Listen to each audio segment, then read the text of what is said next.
everybody, welcome back to Typical City. The transfer market's heating up, it's what we wanted. We're getting players coming in the door at Manchester City, and they are big players, big, exciting players. Namely Ilkay Gundogan, that is the absolute headline of the transfer window. That deal looks all but done. An announcement is going to be soon from Manchester City.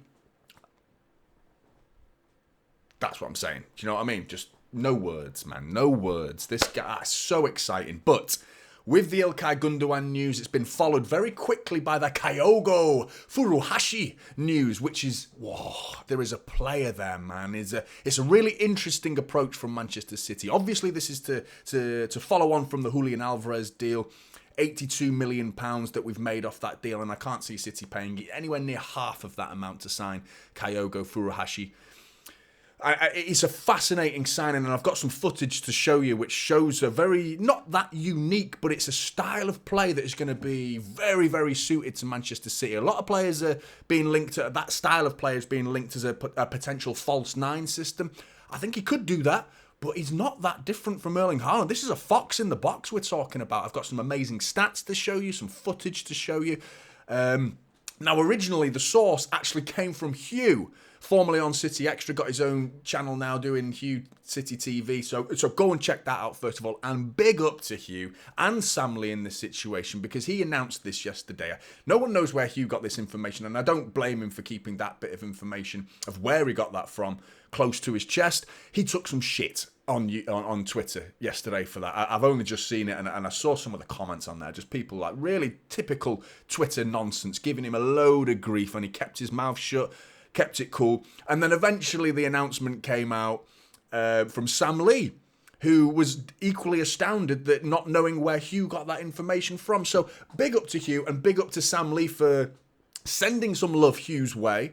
And I'm so happy for him, man. I'm genuinely so happy for Hugh, because that was a real little moment, a big win for Hugh. And I go and give him some love and go and subscribe to Hugh City TV, because that was huge for him. And I think that's amazing, because definitely because of the shit that he took. I love an underdog story, someone who's just being bollocked like that, being told to stay in his lane and things like that. Well, he was in his lane and he got it absolutely spot on. So hopefully this has got some truth to it, and it will gather momentum. The Sam Lee connection as well is clearly, it fits the bill.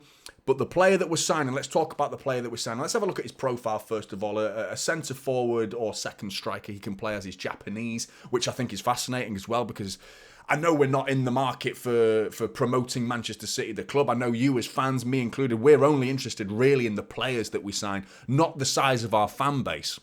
But I'm looking at the size of the club right now, which is grown and grown and grown. It's absolutely massive now, Manchester City. Whether rival fans want to admit that or not is irrelevant. You add an Asian player to our rosters like this, the flooding of fans that will come from Yokohama Marinos, where he formerly played, signed by Ange Postecoglou for Celtic originally, signed from Yokohama, where Ange was originally the manager as well. So there is a big connection there. You think about Ange and his style of play, not too dissimilar to Pep Guardiola, of course, as well. So there's obviously that connection there.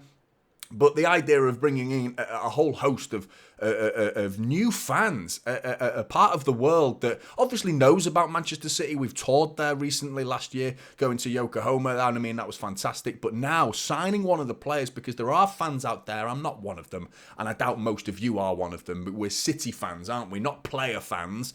But they're out there. Those fans are out there. And that means there'll be a flock of fans swarming to Manchester City, which means money. And that's a great day for Manchester City as far as I'm concerned. But let's talk about the player himself and what he means to the team. Market value of €14 million. 29 years old, by the way. So you're entering those ages now where it's like, okay, are you on the decline?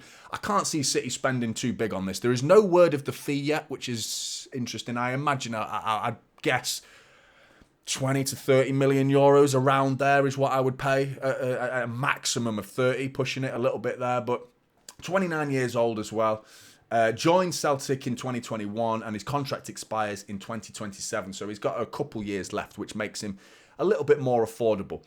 Let's have a look at his stats as well. So let's start with last season. Not as prolific as the season before, and I'm going to show you that in a minute as well. But last season got 19 goals, 5 assists. But what is fascinating here is his chances created. So I think he had a bit of a shift in his duties at Celtic last season compared to the season before. which I'll show you in a second, and his shots per goal ratio is 4.993, which isn't terrible. It's okay. It's not great. But rewind the clock a little bit further to 22-23 season, the season before that.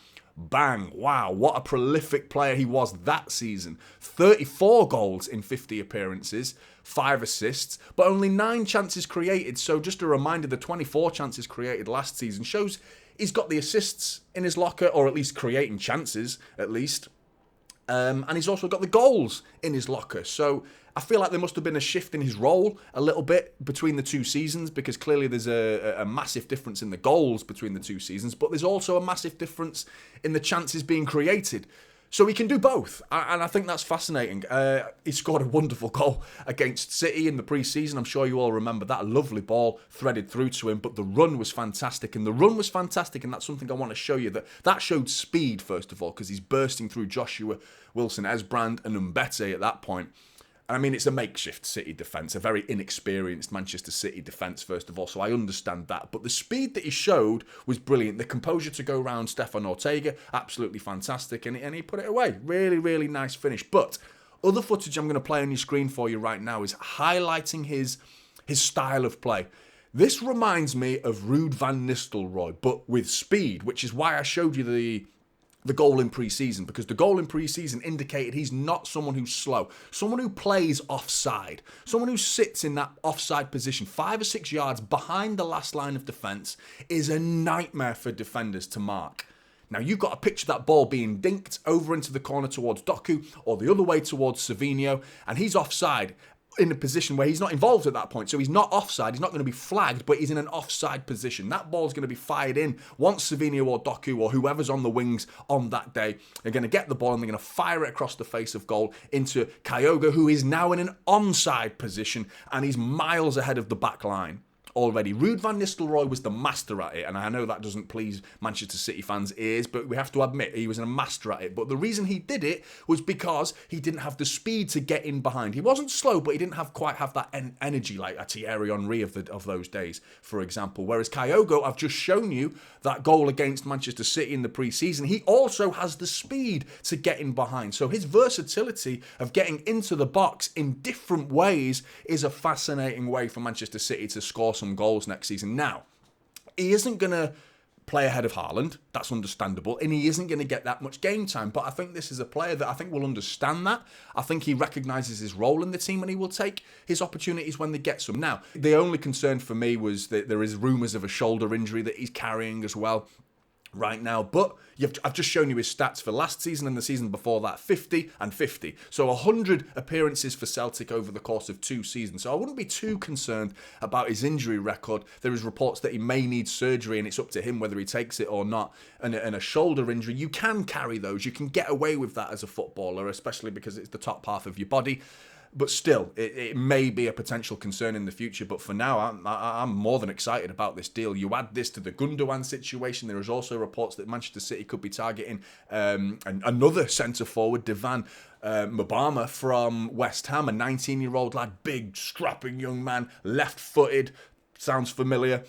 I mean, exciting times for Manchester City. I mean, this is really not the blockbuster name, but it's the sort of shrewd, calculated, pragmatic signing from Manchester City. It smacks of the Akanji, but centre forward. Do you know what I mean? It's a deal that I think City will get on the cheap, and rival fans will be going, why didn't we sign him? He'll be one of them. Why didn't we sign him? Could he be that level of a Akanji style deal, like an unknown, a very unexpected deal that it works. It just works. And Manchester City getting it right once again. I'm excited, Blues. Are you? Get in the comments below. Let me know your thoughts. Like and subscribe to Typical City, and I'll see you in the next one. This is Typical City now. Holding up